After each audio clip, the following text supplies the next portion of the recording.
چې په دغه باندې هوې کمې دی وي څه شي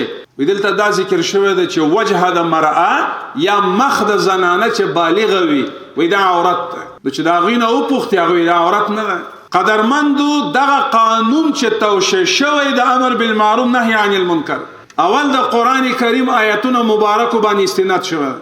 بیا د احادیث صحیحه باندې اقتباس آیت مبارکه آیتنا حدیث مبارکه بیا اقوال د ټول مذاهب اربعه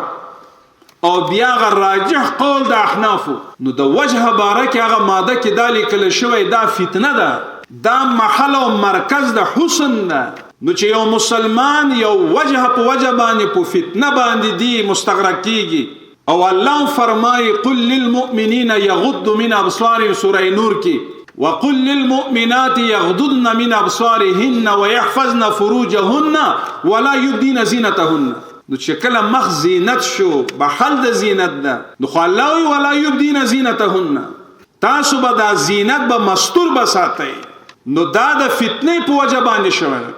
او دویم سوره احزاب کې الله فرمایي یا ایها النبی قل لازواجک وبناتک ونساء المؤمنین يدنين عليهن من جلابيبهن تام مسلمانان مومنات تا ازواج مطهرات تا دا پیغام ورسو نبی کریم علیہ السلام مبارکہ یدنین علیہن من جلابیبہن د سرنا تر پخو پوری محجوب او مستور دی وی صحابیات وی حضرت اسماء بنت ابی بکر رضی اللہ عنہما او حضرت عائشہ بنت ابی بکر رضی اللہ عنہ وی کننا نغطی وجوهنا وی چې کله د احرام په وخت کې یا د طواف په دوران کې هم چې اجنبي خلک مونږ ته مخې ته براغله مونږ به مخ به پټو نو قدرمندو نو چې فتنه ګرځي ټولنه خرابېږي جراثیم نیسي نو د الله حکم چې تنفیذو تطبیقو نو خامخا کفار به واویلا به کوي زمونږ ستاسې مسؤلیت دا جوړیږي چې په همکاري او په همغږي یو بل سره همکاري وکړو نو چې کله قانون د قران مطابق شو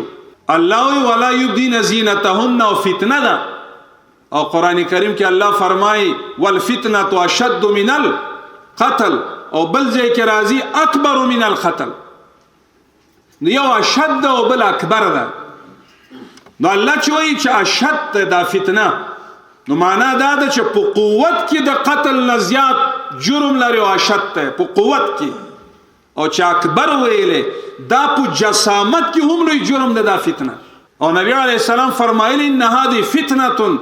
فتنه د اسلام په نوم برازي هغه اجران چې هیواد پری خودل چې د هغوی نه ډالرونه ختم شو وس امریکایانو سره برتانیه سره اروپایانو سره ناسته د هغه زینه منفي تبلیغات کوي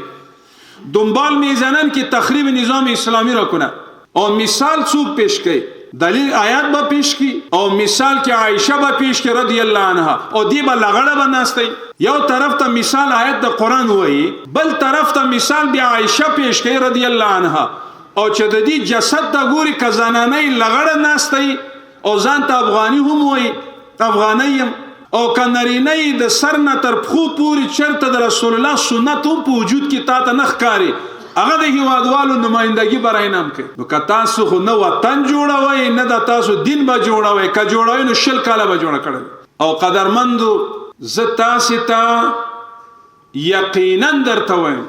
عقیدتا درته وایم او په قسمیت عقیده وایم درته د زړه خبره چې اسلامی امارت الله سره بي وفای باندې کوي د الله دین سره باندې کوي اسلامی امارت هیوادوالو سره به بي وفای به کله به مونږ او اسلامی امارت هیواد سره خیانت به مونږ کوي